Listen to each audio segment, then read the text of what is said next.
Hello everyone, welcome to my channel K education. कैसे हैं आप सभी लोग? आई होप कि आप सभी लोग अच्छे होंगे।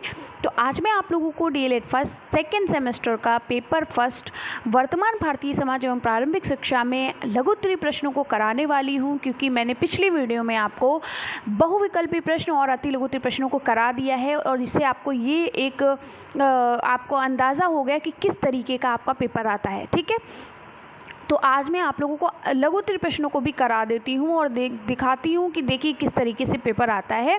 पेपर आपका बहुत इजी होता है, इतना टफ नहीं होता है और एक तरीके से ये भी कह सकते हैं अगर नहीं इजी होता है तो मॉडरेट होता है, लेकिन टफ नहीं होता, आप आराम से कर सकते हो। ठीक है, कुछ चीज़ें आपकी जो होती हैं वो थोड़ा सा आपको अपने आप से करनी होती हैं। ठीक है, बहुत ज़्यादा टफ नहीं आता है फर्स्ट पेपर। ठीक है, और इसके साथ साथ कल मैं आपकी बहुत कोशिश की, कल मैं क्लास नहीं ले पाई। मैंने सोचा 2 बजे नहीं हो पाई तो 5 बजे ले लूँगी, लेकिन बहुत कोशिश करने के बाद फिर भी मैं आपकी क्लास नहीं ले पाई। तो चलिए आज मैं आपको पढ़ाती हूँ लघुत्तरीय प्रश्नों को। ठीक है, तो वीडियो को शुरू करने से पहले अगर आप पहली बार हमारे चैनल पर आए हैं तो चैनल को सब्सक्राइब कर लीजिए, क्योंकि आपकी डेली क्लासेस स्टार्ट हो चुकी हैं। इसके साथ साथ अभी तक अगर आपने सब्सक्राइब नहीं किया है, अगर लाइक कर दीजिएगा और शेयर ज़रूर करिएगा। ठीक है, चलिए तो आगे बढ़ते हैं। देखिए हमारे यहाँ पर लघुत्तरीय प्रश्न दिए गए हैं। शिक्षा में प्रकृतिवाद के योगदान का मूल्यांकन कीजिए। विद्यालय को शिक्षा का प्रभावशाली साधन किस प्रकार बनाया जा सकता है, स्पष्ट कीजिए। फिर तीसरा प्रश्न है जलवायु परिवर्तन से आप क्या समझते हैं। फिर चौथा प्रश्न है शिक्षा में जनसंचार की भूमिका के बारे में बताइए। ठीक है, जनसंचार आप जानते ही हैं, रेडियो होता है, टेलीविज़न होता है, तो इसकी भूमिका के बारे में, शिक्षा में क्या इसकी भूमिका, इसके बारे में पूछा गया है। प्रकृतिवाद में पाठ्यक्रम किस प्रकार होना चाहिए, इस पर वर्णन कीजिए। फिर क्या है शिक्षा के प्रभावी कारक के रूप में समाज की विवेचना कीजिए। जल संरक्षण को क्यों हमारे लिए जल संरक्षण आवश्यक है, यानी जल की सुरक्षा करना हमारे लिए क्यों आवश्यक है, उसको प्रोटेक्ट करना क्यों आवश्यक है। मारिया मॉन्टेसरी पद्धति आपने फर्स्ट सेमेस्टर में भी पढ़ा है और यहाँ पर भी आपको उसके सिद्धांतों की विवेचना करनी, यानी करके सीखने की विधि उन्होंने बताई, ये सभी चीज़ें यहाँ पर बतानी है। फिर औपचारिक और अनौपचारिक शिक्षा में क्या अंतर है, यानी औपचारिक शिक्षा कहाँ पर दी जाती है और अनौपचारिक शिक्षा कहाँ पर दी जाती है। इसके साथ साथ सामाजिक एवं सांप्रदायिक सौहार्द क्यों आवश्यक है, यानी सामाजिक और सांप्रदायिक शांतिपूर्ण या मित्रवत व्यवहार क्यों ज़रूरी है, ये यहाँ पर पूछा गया है। ठीक है, तो चलिए सभी क्वेश्चन को एक एक करके हम समझते हैं और पढ़ते हैं। ठीक है, तो देखिए लघुत्तरीय प्रश्न है और पहला प्रश्न है आपका शिक्षा में प्रकृतिवाद का प्रोत्साहन कीजिए। देखिए मैं इस तरीके से क्वेश्चन लेकर आई हूँ ताकि आपको कोई दिक्कत ना हो। सारी चीज़ें मैं प्रश्न और आपके जो क्वेश्चन आंसर दोनों एक साथ लेकर आई हूँ। ठीक है, चलिए तो शुरू करते हैं। शिक्षा में प्रकृतिवाद का क्या प्रोत्साहन है। ठीक है, नेचुरलिज्म का क्या प्रोत्साहन है। तो शिक्षा में प्रकृतिवाद का योगदान का मूल्यांकन यहाँ पर करने के लिए बोला गया है। तो सबसे पहला पॉइंट हमारा ये है कि प्रकृतिवाद की जो मान्यता है, उसकी प्रकृतिवाद की मान्यता ये है कि प्रकृति के साथ अंतरक्रिया में बच्चे की क्षमता और उसकी योग्यता का विकास होता है। यानी प्रकृतिवाद का मानना ये है, उनका कहना ये है कि प्रकृति के साथ अगर बच्चों की क्षमता और उनकी योग्यता के अंतरक्रिया का विकास किया जाए तो बच्चा अच्छी तरीके से सीखता है। ठीक है, यानी उनके नेचर को देखते हुए बच्चे का विकास किया जाए तो बच्चा बहुत अच्छी तरीके से सीखता है। ठीक है, इसके साथ साथ कहा गया इंद्रिय प्रशिक्षण पर बल देना, यानी कि बच्चों के जो इंद्रिय प्रशिक्षण होते हैं उन पर बल देना होता है। ठीक है, चलिए आगे बढ़ते हैं। अगला है पॉइंट कि बाल केंद्रित शिक्षा को प्रोत्साहन देना। प्रकृतिवाद कहता है कि बाल केंद्रित शिक्षा को प्रोत्साहन देना चाहिए। ठीक है, यानी शिक्षा कैसी होनी चाहिए, बाल केंद्रित, यानी बालक को सर्वश्रेष्ठ यहाँ पर मानना चाहिए। फिर आपका चौथा पॉइंट ये है कि किताबों पर बहुत ज़्यादा निर्भरता की आलोचना है। ठीक है, यानी कि किताबों पर बहुत ज़्यादा जो निर्भरता होती है उसकी आलोचना यहाँ पर की गई है। इसके साथ साथ पांचवा पॉइंट ये है कि बच्चों की स्वतंत्रता को महत्व देना है, यानी बच्चे स्वतंत्र रूप से सीखे, खुद करके सीखे, ये प्रकृतिवाद कहती है। ठीक है, यानी यहाँ पर बच्चों को हर चीज़ के लिए जोर ना दिया जाए, वो पूरी तरीके से उनका पूरा राइट है कि वो अपनी अच्छी तरीके से करके सीखे, जैसे मन हो वैसे सीखे। ठीक है, खेल विधि के माध्यम से, ठीक है, जैसे भी उनका मन हो वो अपनी तरीके से सीख सकते हैं। फिर है बच्चों की रुचि को वरीयता देना, यानी बच्चे किस चीज़ में इंटरेस्ट ले रहे हैं उसको ध्यान रखते हुए शिक्षा देना, ये प्रकृतिवाद कहती है। ठीक है, तो ये थे हमारे पॉइंट की प्रकृतिवाद, जो शिक्षा में प्रकृतिवाद का जो प्रोत्साहन है, उसकी जो योगदान है, उसका मूल्यांकन यहाँ पर बताया गया। ठीक है, किस तरीके से बच्चों को शिक्षा देनी चाहिए यहाँ पर प्रकृति के माध्यम से, ये यहाँ पर कहा गया। ठीक है, तो आई होप आपको समझ में आया होगा। अगला पॉइंट है हमारा, विद्यालय को शिक्षा का प्रभावशाली साधन किस प्रकार बनाया जाता है, यानी विद्यालय को शिक्षा का एक प्रभावशाली साधन किस प्रकार बनाया जाता है, यहाँ पर ये बात की गई है। ठीक है, तो प्रभावी जो विद्यालय वे होते हैं, सबसे पहले हम ये बता दें कि जो प्रभावी विद्यालय वे होते हैं जो अपने सभी विद्यार्थी के अधिगम यानी उनके सीखने के लिए और उनकी प्रगति के लिए यानी उनकी प्रोग्रेस के लिए क्या होते हैं, प्रोग्रेस को सफलतापूर्वक आगे बढ़ाते हैं। यानी प्रभावशाली जो विद्यालय होते हैं वो वे विद्यालय होते हैं जो सभी विद्यार्थियों के अंदर अधिगम और उनकी प्रगति को सफलतापूर्वक आगे बढ़ाते हैं। ठीक है, यानी उनके सीखने की क्षमता को और उनकी प्रगति को, उनके करने की गति को, उनकी प्रोग्रेस को क्या करते हैं, सही तरीके से और सक्सेसफुल क्या करते हैं, आगे बढ़ाते हैं। ठीक है, अगला इसमें अब ये कहा गया है कि प्रभावशाली साधन किस प्रकार होते हैं। यहाँ पर तो मैंने आपको बताया कि प्रभावी विद्यालय होता क्या है। ठीक है, ये मैंने आपको एक तरीके से यहाँ पर इसको समझाया कि प्रभावी विद्यालय है क्या, है ना, तभी आप समझोगे ना कि विद्यालय को शिक्षा का प्रभावशाली साधन किस प्रकार बनाया गया। तो प्रभावी विद्यालय मैंने आपको बताया कि बच्चों के यानी जो विद्यार्थी होते हैं उनके अधिगम और उनकी प्रगति को यहाँ पर सफलतापूर्वक बढ़ाने की बात कही जाती है। ठीक है, अब आगे बढ़ते हैं कि ये साधन है क्या। तो सबसे पहला है विद्यालय समाज का एक लघु रूप हो। ठीक है, यानी विद्यालय समाज का लघु रूप बने। समझ में आ गया।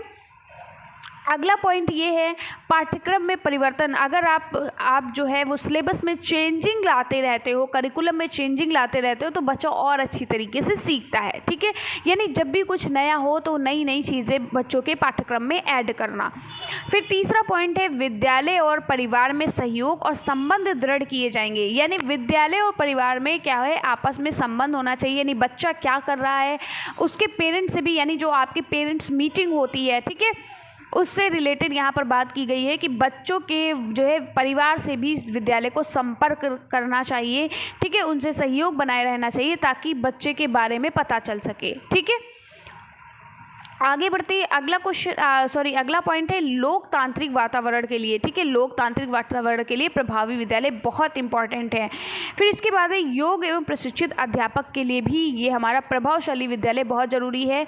अगर हमारे जो टीचर हैं वो प्रशिक्षित नहीं होंगे, वो योग्य नहीं होंगे, ठीक है, तो वो बच्चों को अच्छे से शिक्षा नहीं दे पाएंगे। ठीक है, तो प्रशिक्षित यानी ट्रेनर होने चाहिए, बच्चों को अच्छी तरीके से जो पढ़ा सकें, उनकी क्लास में बैठे हर एक बच्चे की बात का उनको पता होना चाहिए। क्लास में बैठे हर एक बच्चे पर उनकी नज़र होनी चाहिए कि कौन सा बच्चा पढ़ने में तेज़ है, कौन सा मंद बुद्धि का है, कौन सा तीव्र बुद्धि का है, या कौन जल्दी से चीज़ों को एब्जॉर्ब कर लेता है। सारी चीज़ें उन्हें बच्चों के बारे में पता होना चाहिए कि किस बच्चे को जल्दी समझ में आ जाता है, किसको देर से समझ में आता है। सारी चीज़ें वहाँ पर बच्चों के बारे में टीचर को हर एक बच्चे के बारे में डिटेल पता होनी चाहिए। ठीक है, चलिए, तो ये थे हमारे विद्यालय को शिक्षा का प्रभावशाली साधन इस प्रकार बनाया जाता है। ठीक है, अब अगला क्वेश्चन है हमारा जलवायु परिवर्तन से आप क्या समझते हैं। ठीक है, तो जलवायु परिवर्तन आपने हमेशा पढ़ा ही होगा। आप 6 to 8 स्टैंडर्ड से लेकर के 6 to 8 स्टैंडर्ड क्या कहें, 3rd स्टैंडर्ड से लेकर के अभी तक आप ये सब चीज़ें पढ़ते आ रहे होंगे,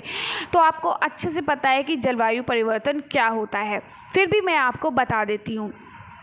देखिए, औसत तापमान, बारिश और बर्फबारी आदि मौसम के विभिन्न आयामों में होने वाले दीर्घकालिक परिवर्तन को जलवायु परिवर्तन कहते हैं। यानी कि जो हमारे औसत तापमान होता है, हमारी जो बारिश होती है और जो बर्फबारी होती है, इन सभी चीज़ों में, इन सभी के ये जो सभी मौसम होते हैं, इनके अलग अलग आयामों में होने वाले जो बहुत दीर्घकालिक परिवर्तन जो होते हैं वो क्या कहलाते हैं, जलवायु परिवर्तन कहलाते हैं। ठीक है, जैसे ग्लोबल वार्मिंग की जगह से धरती के तापमान में होने वाली बढ़ोतरी बारिश की औसत मात्रा में बदलाव लाती है। यानी जब ग्लोबल वार्मिंग होती है, ठीक है, यानी हमारी जो ग्लोबल वार्मिंग होती है, यानी ग्लोबल वार्मिंग की वजह से जो हमारी धरती के तापमान में जो बढ़ोतरी होती है, ठीक है, तो इस होने वाली बढ़ोतरी को बारिश की औसत मात्रा में बदलाव लाती है, ठीक है। इससे समुद्र के जल स्तर पर बढ़ोतरी होती है। समझ में आया? समुद्र का जो जल स्तर है वो बढ़ता है। तो यहाँ पर ये चीज़ें बात बताएगी कि जलवायु परिवर्तन से हम ये चीज़ें समझते हैं, ठीक है। आई होप आपको अच्छे से समझ में आया होगा। अब अगला क्वेश्चन है, मोस्ट इंपॉर्टेंट क्वेश्चन है, बहुत ज़्यादा इससे क्वेश्चन पूछे जाते हैं, तो इसको ध्यानपूर्वक समझिएगा और इससे बहुत ज़्यादा आपके क्वेश्चन, वैसे तो ये आपके क्वेश्चन रिपीट भी होंगे क्योंकि ये आपके प्रीवियस ईयर क्वेश्चन पेपर है, और तो ये ऑब्वियसली ये आपके रिपीट होंगे, तो ये सभी इंपॉर्टेंट है, ठीक है। हम ये नहीं कह सकते कि एक इंपॉर्टेंट है, लेकिन जनसंचार से एक क्वेश्चन जरूर बनता है, ठीक है। तो ये स्पेशली मैं कह रही हूँ कि आप इसको ध्यान दीजिएगा। तो जनसंचार, शिक्षा में जनसंचार की क्या भूमिका है, यहाँ पर ये बात की गई है कि बच्चों को कैसे जनसंचार से जोड़ा जाए, ठीक है। तो जॉन डीवी तो आप जानते होंगे, जिन्होंने त्रिमुखी प्रक्रिया के बारे में बताया है। तो जॉन डीवी का कहना है कि शिक्षा को शिक्षक तक ही सीमित नहीं रखा जा सकता, यानी ऐसा नहीं है कि बच्चों को शिक्षा केवल शिक्षक ही देगा, शिक्षक तक ही सीमित रखे और दुनियादारी से हमें कोई मतलब नहीं, बच्चों को और कुछ ना सिखाया जाए, ऐसा नहीं है, ठीक है। उन्होंने कहा कि और ना ही सामाजिक वातावरण के बिना पढ़ाया जा सकता है, ठीक है। इन्होंने कहा, हमारे जॉन डीवी ने, देखिए कितनी अच्छी बात कही है कि शिक्षा को हम केवल शिक्षक, क्योंकि उन्हें तीन मुखी प्रक्रिया बताया। उन्होंने कहा कि शिक्षा जो है त्रिमुखी प्रक्रिया होती है, जिसमें एक करिकुलम यानी पाठ्यक्रम होना चाहिए, और दूसरा हमारा क्या होना चाहिए, टीचर होना चाहिए, और तीसरा हमारा स्टूडेंट होना चाहिए, ठीक है।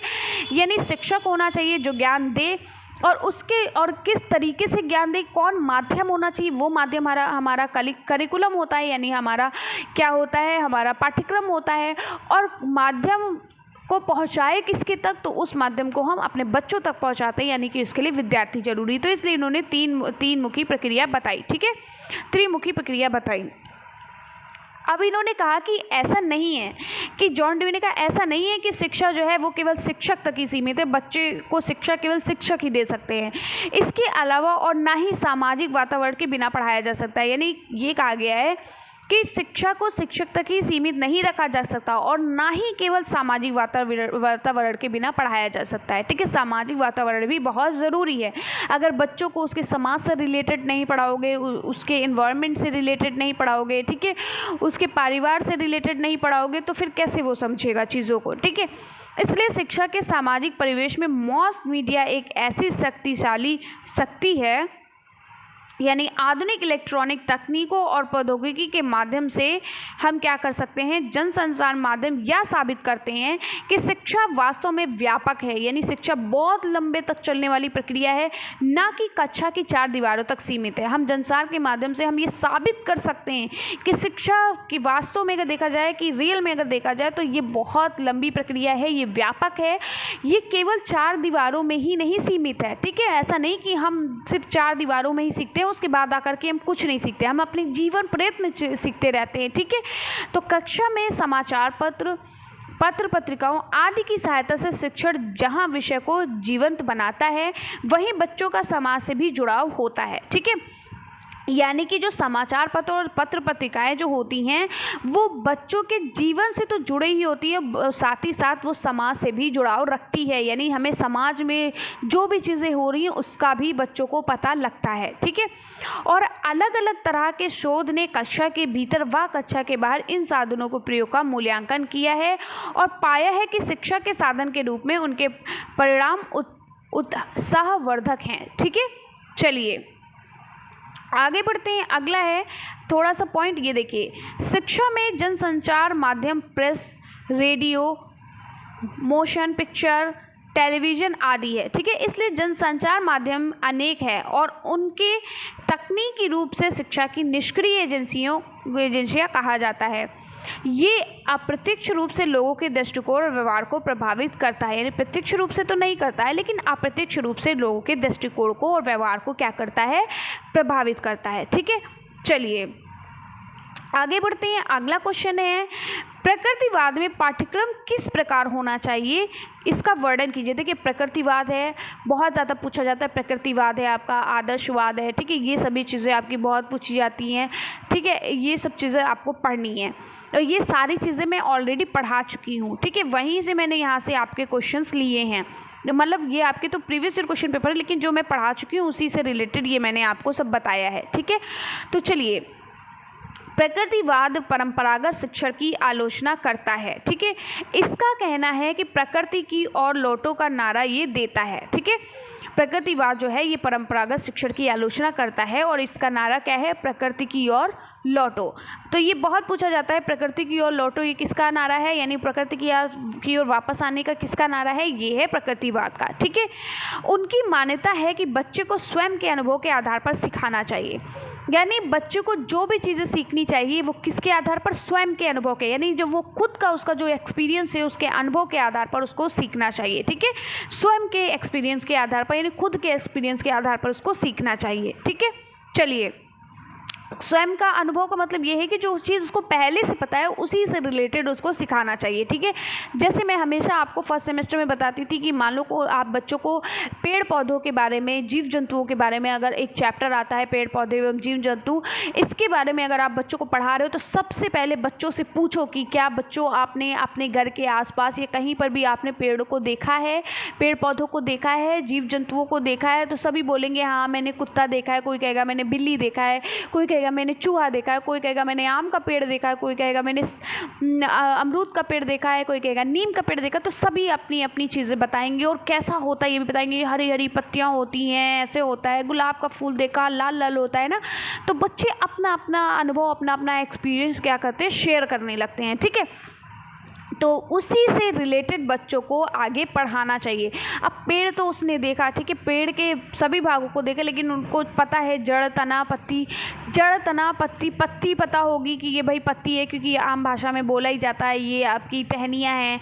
ठीक है, लेकिन बच्चों को बहुत सी चीज़ें, अब तना क्या होता है, बीज क्या होते हैं, चलो बीज भी पता होगा, लेकिन जड़ क्या होती, जो चीज़ें बच्चों को दिखाई देती वही वो उसको बताते हैं। ठीक है, लेकिन बहुत सी चीज़ें नहीं पता होती जिनके बारे में हमें बच्चों को बताना होता है कि प्रकाश संश्लेषण क्या होता है, भोजन पौधे, पेड़ पौधे अपना भोजन स्वयं बनाते हैं।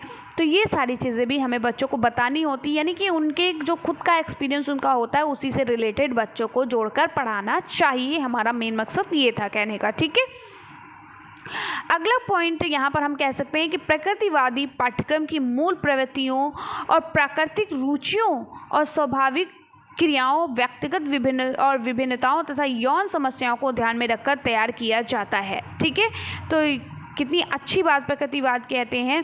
और इनका कहना है कि इस पाठ्यक्रम के अंतर्गत खेल कूद होना चाहिए, स्वास्थ्य रक्षा होनी चाहिए, शारीरिक विज्ञान, पदार्थ विज्ञान, प्रकृति निरीक्षण, भाषा, इतिहास, भूगोल इत्यादि विषय आते हैं। किसके अंतर्गत, प्रकृतिवादी पाठ्यक्रम के अंतर्गत। ठीक है, चलिए आगे बढ़ते हैं। अगला क्वेश्चन है जल संरक्षण क्यों आवश्यक है, यानी जल को हमें सुरक्षित रखना, उसको सही तरीके से सेव रखना हमारे लिए, उसको प्रोटेक्ट करना हमारे लिए क्यों ज़रूरी है। ठीक है, तो चलिए इसके बारे में पढ़ते हैं।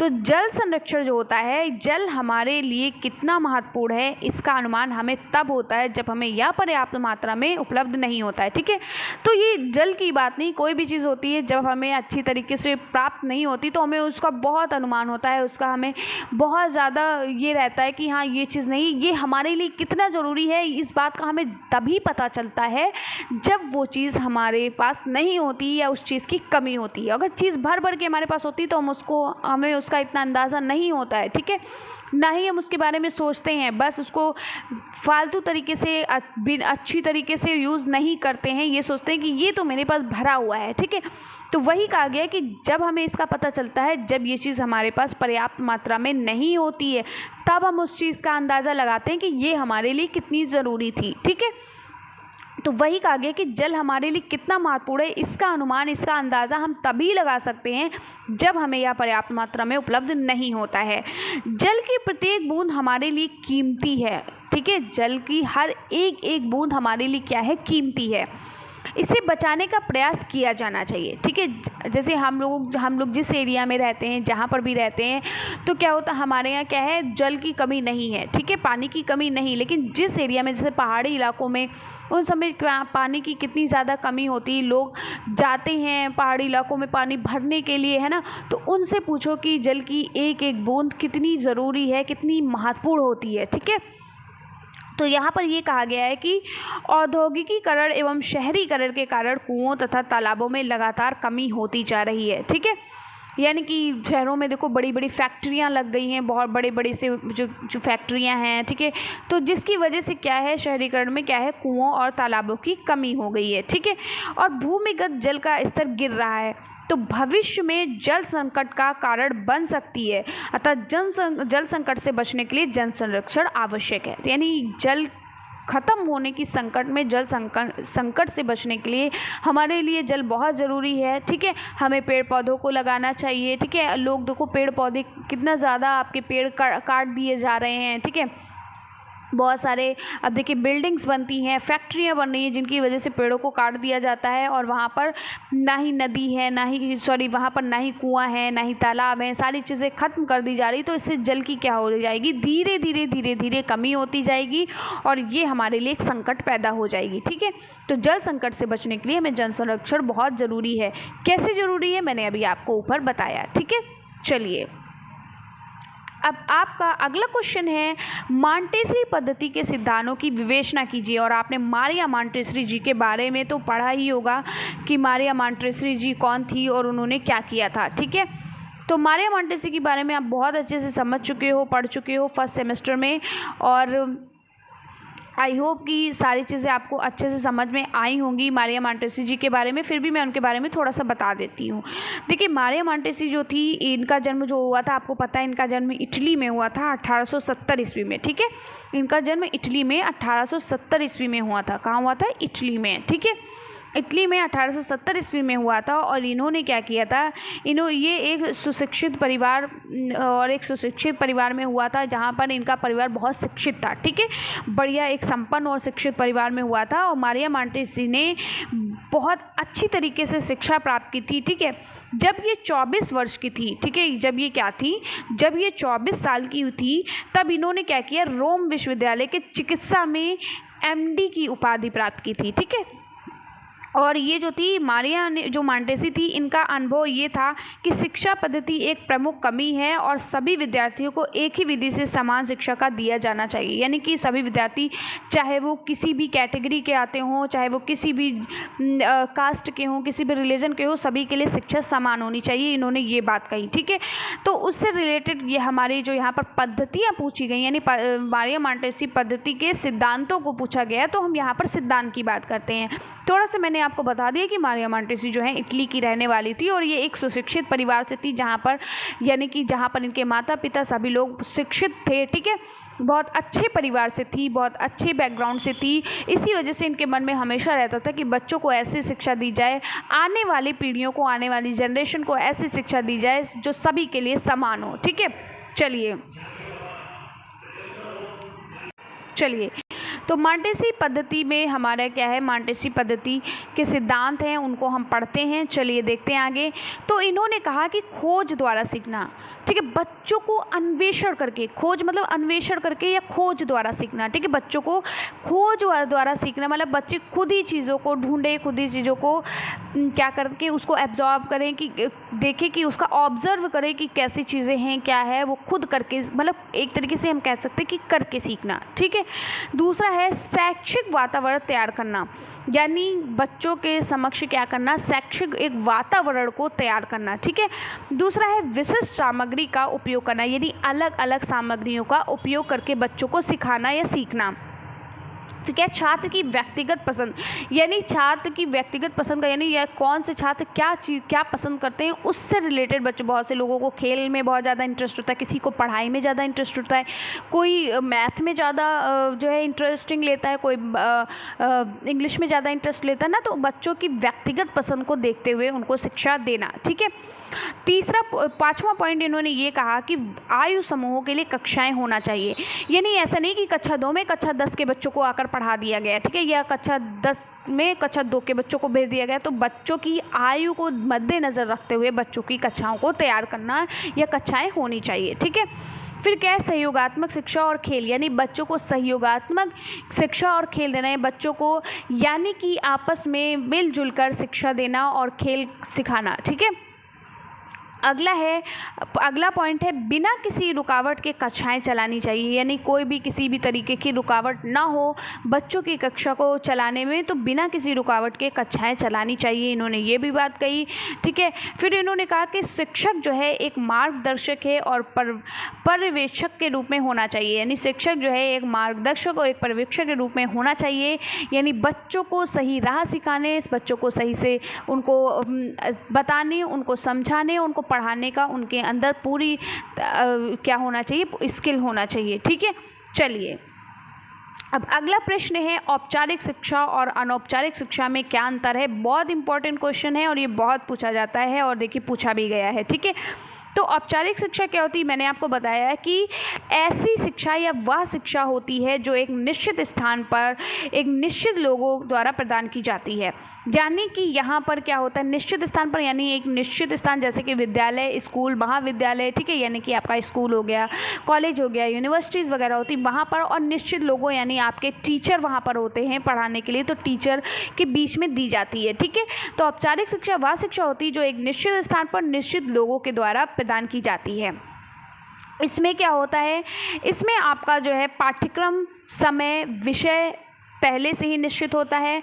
इस शिक्षा का सबसे मुख्य स्थान परिसर क्या होता है, विद्यालय होता है। ठीक है, इस शिक्षा का सबसे मुख्य स्थान जो होता है वो विद्यालय परिसर हो गया, या फिर आप क्या कह सकते हो, आप महाविद्यालय भी कह सकते हो। ठीक है, और आप स्कूल भी कह सकते हो, जो भी कह सकते हो। ठीक है, चलिए देखिए औपचारिक शिक्षा जो है ये मदरसा, चर्च, पुस्तकालय आदि साधन भी है, यानी औपचारिक शिक्षा का साधन जो है विद्यालय है, महाविद्यालय है।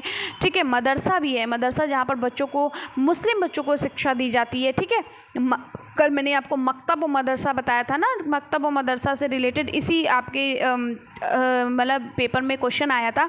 मकतब जो प्राथमिक विद्यालय की शिक्षा जो मुस्लिम कालीन या मुस्लिम युगीन शिक्षा में दी जाती थी, और मदरसा जो है उच्च शिक्षा होती थी। ठीक है, चर्च में दी जाने वाली शिक्षा या पुस्तकालय यानी लाइब्रेरी द्वारा दी जाने वाली शिक्षा, आप लाइब्रेरी में जाकर भी तो पढ़ते हो, वहाँ पर भी आपका क्या होता है, लाइब्रेरी में जाकर आप खुद से पढ़ते हो, लेकिन होती तो वो शिक्षा ही है। वहाँ पर बुक्स जो होती हैं, ठीक है, क्या होता है, ग्रुप्स ऑफ बुक्स जो होती हैं वहाँ पर आप देख कर पढ़ते हो चीज़ें। ठीक है, तो विद्यालय के साथ साथ मदरसा, चर्च और पुस्तकालय ये सभी साधन औपचारिक शिक्षा के साधन हैं। ठीक है, चलिए आगे बढ़ते हैं। अगला क्वेश्चन है अनौपचारिक शिक्षा। ठीक है, तो अनौपचारिक शिक्षा वह शिक्षा है जिसे व्यक्ति बिना किसी व्यवस्थित साधनों से स्वतः प्राप्त कर लेता है। ठीक है, यानी कि उसके लिए कोई क्या बोलते हैं, कोई एक व्यवस्थित साधन नहीं होता, वो किसी भी तरीके से प्राप्त कर सकता है अपने माता पिता से, यानी जीवन प्रयत्न आप जो भी चीज़ें सीखते हो वो एक तरीके से अनौपचारिक शिक्षा है। यानी आप जैसे ही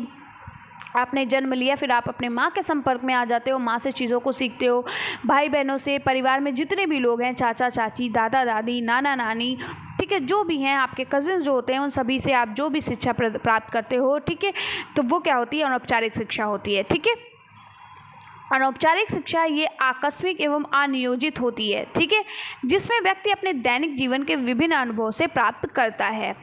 दूसरा पॉइंट ये है कि अनौपचारिक शिक्षा जीवन से संबंधित होती है तथा जीवन प्रयत्न चलती रहती है, यानी पूरी ज़िंदगी आप जो कुछ भी सीखते हो, पूरे दिन में हर रोज़ आप जो कुछ नया सीखते हो, वो क्या है, आपकी अनौपचारिक शिक्षा है।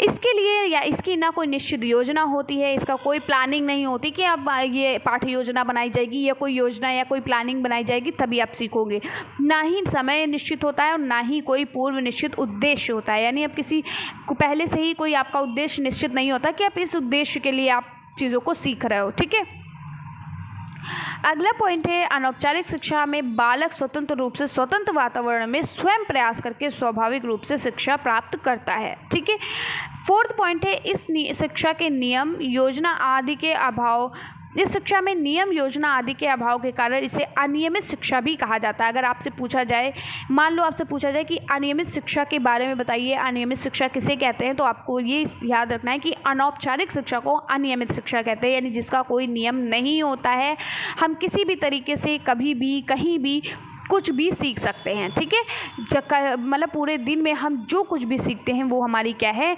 अनौपचारिक शिक्षा या अनियमित शिक्षा होती है। तो आई होप आपको पता चल गया होगा कि अनौपचारिक शिक्षा क्या होती है, यानी जीवन प्रयत्न सीखने वाली शिक्षा को हम अनौपचारिक शिक्षा कहते हैं। और एक विद्यालय में, एक मदरसा में, एक चर्च में, एक पुस्तकालय में एक निश्चित समय पर एक निश्चित लोगों के बीच जो हम चीज़ें सीखते हैं वो हमारी होती है औपचारिक शिक्षा। ठीक है, अब अगला क्वेश्चन है, सामाजिक एवं सांप्रदायिक सौहार्द क्यों आवश्यक है? सौहार्द का मतलब क्या होता है? सौहार्द मतलब होता है कि शांतिपूर्ण किसी चीज़ को सीखना, मित्रवत व्यवहार से किसी चीज़ को सीखना। ठीक है, तो ये सौहार्द कहलाता है। ठीक है, तो सामाजिक सौहार्द क्या होता है, सबसे पहले हम इसके बारे में जानते हैं। सामाजिक सौहार्दता क्या होती है? ये समाज में सामाजिक समानता अर्थात जातिगत भेदभाव एवं अस्पृश्यता का मतलब होता है कि छुआछूत जिसे बोलते हैं, ठीक है, उसका जड़ मूल से उन्मूलन कर लोगों को में परस्पर प्रेम एवं सौहार्द बढ़ाना तथा समाज के सभी वर्गों एवं वर्णों में मध्य एकता स्थापित करने के लिए आवश्यक है। यानी कि जो हमारी सामाजिक सौहार्दता है ये क्या करती है? समाज में जो सामाजिक समानता होती है या जातिगत भेदभाव और अस्पृश्यता का जड़ मूलन से उन्मूलन कर लोगों में क्या करना है, यानी कि जो लोग भेदभाव करते हैं, जाति को लेकर भेदभाव करते हैं, छुआछूत वाली जिनके अंदर बीमारियां होती कि ये भाई उनको नहीं छू सकते, उनको नहीं छू सकते, ये नीची कास्ट के हैं, ये ऊंची कास्ट के हैं, इस तरीके से, तो उनके अंदर जो है उनके जड़ों को हटा करके उनको सही तरीके से, उनको अच्छी तरीके से समझाना, लोगों के बीच, लोगों के में परस्पर प्रेम सौहार्द बढ़ाना और समाज के सभी वर्गों एवं वर्णों के मध्य एकता स्थापित करने के लिए होती है। ठीक है, अब आगे बढ़ते हैं। सांप्रदायिक सौहार्द। सांप्रदायिक सौहार्द का मतलब क्या होता है? इसका मतलब ये होता है, इसकी ज़रूरत हमें क्यों पड़ती है? इसकी ज़रूरत हमें इसलिए पड़ती है कि ये जो होता है ये एक मानवता का गुण है। सांप्रदायिक सौहार्द जो है ये एक मानवता का गुण है। ये भाव जो होता है ये आपसी बैर जो यानी आपस में जो लड़ाई झगड़े होते हैं, दुश्मनी जो होती, शत्रुता यानी दुश्मनी होती है, दुर्व्यवहार यानी किसी से जो है गलत व्यवहार करना, किसी से बुरा व्यवहार करना, दुर्भाव यानी किसी के प्रति बुरा भाव रखना, अच्छा भाव नहीं रखना, इस सभी चीज़ों को दूर करने के लिए इसकी आवश्यकता होती है। किसकी? सांप्रदायिक सौहार्द की। ठीक है, यानी मानव में होने वाले श्रेष्ठ गुणों का यहाँ पर विकास किया जाता है, यानी अच्छे गुणों का यहाँ पर विकास किया जाता है। और मानव में जो भी गुण, जो भी भाव खराब होते हैं, जैसे कि दुश्मनी या लड़ाई जो करते हैं, यानी दूसरों के प्रति दुर्व्यवहार करते हैं, दूसरों के प्रति बुरा भाव रखते हैं, ठीक है, तो इन सभी को दूर करता है और अच्छे जो यानी कि जो श्रेष्ठ गुण होते हैं वो क्या करता है? मानव में विकसित करता है। ठीक है, इसका ये काम होता है। समझ में आ गया? तो सामाजिक सौहार्दता यानी कि जो भेदभाव, छुआछूत जैसी जो लोगों में बीमारी होती, बीमारी नहीं मतलब मैं एक तरीका समझा रही हूँ कि लोगों में ये सब चीज़ें जो पाई जाती हैं, छुआछूत और भेदभाव, जाति भेदभाव, ठीक है, ऊंच नीच, ये सभी व्यवहार जो होते हैं इनको खत्म करने के लिए ज़रूरी होता है। और सांप्रदायिक व्यवहार जो होता है ये क्या करता है? ये लोगों में लड़ाई झगड़े, आपसी बैर, ठीक है, यानी लड़ाई झगड़े हो गया, ठीक है, दुर्व्यवहार हो गया, ठीक है, गलत व्यवहार, गलत भाव लोगों के अंदर ख़त्म करता है। और जो लोगों के अंदर जो अच्छे व्यवहार होते हैं, अच्छे गुण होते हैं, श्रेष्ठ गुण होते हैं, उनको क्या करता है? विकसित करता है। तो आई होप कि आपको सामाजिक सौहार्दता और सांप्रदायिक सौहार्दता पता चल गई। सामाजिक में क्या होता है? समाज से रिलेटेड होता है और समाज में लोगों के बहुत तरीके के लोग रहते हैं, ठीक है, हिंदू, मुस्लिम, सिख, ईसाई, इसके साथ साथ सभी की कास्ट भी अलग अलग होती हैं। कोई नीची कास्ट का होता है, कोई उच्च जाति का होता है, कोई ठीक है पिछड़े वर्ग का होता है। ये सभी चीज़ें, इनको दूर करने की बात यहाँ पर की गई है। और सांप्रदायिक सौहार्दता में मतलब एक व्यक्ति के व्यक्तिगत व्यवहार को दूर करने की बात की गई। बहुत से झगड़ेलू व्यक्ति होते हैं, ठीक है, बहुत ख़राब व्यवहार के व्यक्ति होते हैं, लोगों से संग से बात नहीं करते हैं, ठीक है, लोगों से प्रेम से बात नहीं करते हैं, ठीक है, बहुत लोग दूसरों के प्रति बहुत खराब भाव रखते हैं, ठीक है। तो एक व्यक्ति के व्यक्तिगत जो गुण होते हैं उनको दूर करने की जो आवश्यकता होती है उसे हम सांप्रदायिक सौहार्द कहते हैं। और समाज से रिलेटेड जो भी चीज़ें होती हैं दूर करने के लिए, ख़राब चीज़ों को दूर करने के लिए, वो होती है सामाजिक सौहार्दता। तो आई होप कि आपको सामाजिक सौहार्दता और सांप्रदायिक सौहार्दता के बारे में अच्छे से पता हो गया, ठीक है। तो यहीं पर आपका एंड होता है, यानी कि ये लास्ट क्वेश्चन था और लास्ट क्वेश्चन मुझे बहुत पसंद आया। आपको कैसा लगा कमेंट्स में बताइएगा, और कैसी लगी आपको वीडियो, सारी चीज़ें समझ में आई कि नहीं, कमेंट्स में ज़रूर बताइएगा। और आप लोगों का बहुत बहुत धन्यवाद, आप लोग बहुत ज़्यादा प्यार देते हो, बहुत ज़्यादा सपोर्ट करते हो, बहुत बहुत धन्यवाद। और एक चीज़ आपको बता दूँ, गुड न्यूज़ ये है कि जिनसे टेलीग्राम चैनल जो था वो क्या बोलते हैं, टेलीग्राम चैनल जैसे ही आप क्लिक करते थे लिंक पे वो खुलता नहीं था, ठीक है। नेटवर्क इश्यूज़ या फिर नेटवर्क कनेक्टिंग जो भी चीज़ें बताता था, अब वो नहीं आएगा, ठीक है। जैसे ही आप उस पर क्लिक करेंगे वैसे ही आपका जो टेलीग्राम चैनल हमारा है वो तुरंत खुल जाएगा, ठीक है। तो उसकी मैंने सेटिंग सही से कर दी है। मैंने देखा कल कि क्या प्रॉब्लम है जो आप लोगों को नहीं मिलता है टेलीग्राम चैनल जैसे ही आप क्लिक करते हो, तब मैंने वहाँ पर देखा, वहाँ पर कुछ टेलीग्राम से ही कुछ जो टेलीग्राम जो भी है वो उन लोगों का ही कुछ प्रॉब्लम है, लेकिन मैंने उसको कल सही किया है, अपने तरीके से सही किया है, ठीक है। और अब आपको आराम से मिल जाएगा, जब भी आप क्लिक करोगे तुरंत आप टेलीग्राम चैनल से ज्वाइंट हो जाओगे, ठीक है। तो चलिए फिर मिलते हैं इसी तरीके से नेक्स्ट वीडियो में। और वीडियो कैसी लगी कमेंट्स में ज़रूर बताइएगा। चैनल को सब्सक्राइब नहीं किया जल्दी से कर लीजिए और ज़्यादा से ज़्यादा वीडियो को शेयर करिए। और इसके साथ साथ मैं आपको कल क्या पढ़ाऊँ ये ज़रूर आप बताइएगा, क्योंकि मुझे समझ नहीं आ रहा है कि मैं क्या पढ़ाऊँ। तो ये मुझे कमेंट्स में ज़रूर बताइएगा कि कौन सा सब्जेक्ट आपको पढ़ाऊँ, ठीक है। और इसके साथ साथ अगर वीडियो अच्छी लगी तो लाइक करिएगा, ठीक है। तो मिलते हैं इसी तरीके से नेक्स्ट वीडियो में, तब तक के लिए बाय बाय, टेक केयर।